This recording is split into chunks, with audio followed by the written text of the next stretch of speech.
AITA for causing a rift in my brother's marriage by calling out my sister-in-law for lying in front of everyone at my Christmas party? Last weekend, I, 26F, hosted a Christmas party at my house, which I hoped would be a joyful family gathering. Instead, it turned into a dramatic event because of my sister-in-law, Lauren, 31F. To give some context, my wife, Mia, 28F, and I got married this past September. We had a small, child-free wedding with one exception, my 16-year-old half-sister, Grace, who was one of my bridesmaids. My brother, Ryan, 30M, and Lauren were invited to the wedding. I made it clear months in advance that children weren't allowed. During a summer visit to their home, I reminded them of this policy. They assured me they understood and had arranged for childcare for their 8-month-old son. However, on the wedding day, Ryan and Lauren arrived with their baby. I was taken aback but didn't want to cause a scene on such an important day. Reluctantly, I let them stay. Unfortunately, during the ceremony, their baby started crying loudly. At first, they tried to ignore it, but after a few minutes, Lauren left with him. Since we were having the ceremony on a beach, there wasn't another room for her to go to. She walked further down the beach, but the crying was still audible. Ultimately, she decided to leave entirely with the baby while Ryan stayed for the reception. While I was upset about the disruption, I chose not to address it at the time because I didn't want to ruin my own wedding. Fast forward to December and our Christmas party. A month before the event, Lauren told me they wouldn't be attending because they had plans with her family instead. I accepted this without issue and moved forward with planning the party for those who RSVP'd. To my surprise, Ryan and Lauren showed up unannounced on the night of the party, with their child in tow. I was caught off guard but tried to remain polite.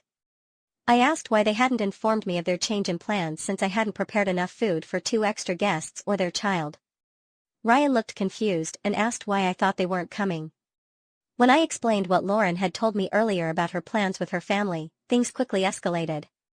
Ryan confronted Lauren about her conflicting statements in front of everyone at the party. Lauren became defensive and accused me of lying and hating their son. This accusation shocked me because it wasn't true. I love my nephew and had never said or done anything to suggest otherwise.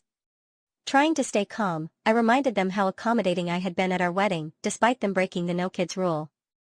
Lauren doubled down on her accusations and claimed that I was trying to control her decisions as a mother. Frustrated by her behavior and unwilling to let her manipulate me in my own home, I finally snapped and said something along the lines of, "If you think I hate kids so much, maybe you should leave." The room fell silent after that. Lauren burst into tears and stormed out with their son while slamming the door behind her. Ryan gave me a sad look before following her out. The atmosphere of the party was ruined after that incident, so Mia and I decided to end it early.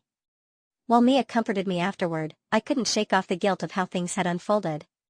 In the days that followed, Ryan texted me saying he didn't know what to believe anymore. Lauren insisted that I had lied about everything, from allowing their child at our wedding last minute to fabricating what she'd told me about skipping the Christmas party. She even accused me of having a personal vendetta against her as a mother. Ryan admitted he felt heartbroken and confused about what kind of person Lauren really was. Meanwhile, other family members reached out to support me privately. They reassured me that I wasn't wrong for standing up for myself or calling out Lauren's dishonesty. Update, 2 weeks later. 2 weeks after the Christmas party incident, Ryan showed up at my house late one night looking distraught.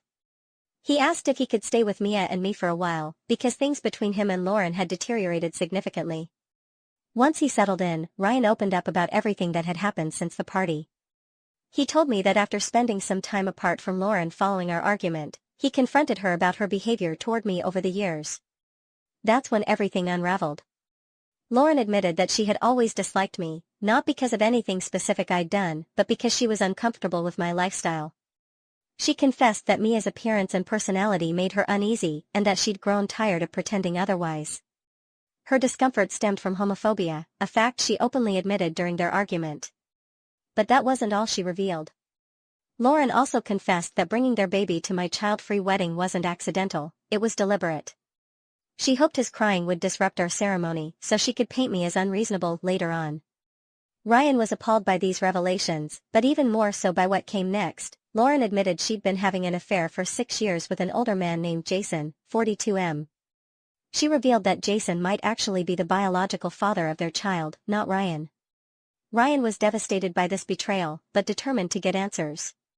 He told us he planned to get a paternity test done as soon as possible and consult a lawyer about his options regarding custody and divorce proceedings if it turned out he wasn't the biological father, or even if he was.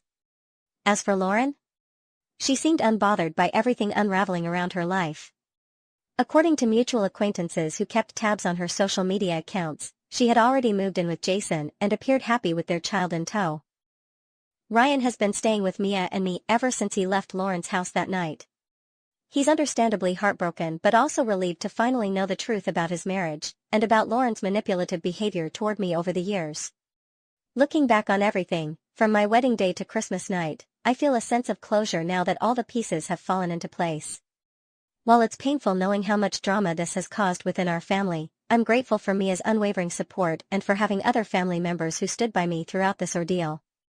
For now, we're all focused on helping Ryan heal from this betrayal while also moving forward as a family without Lauren's toxic influence hanging over us.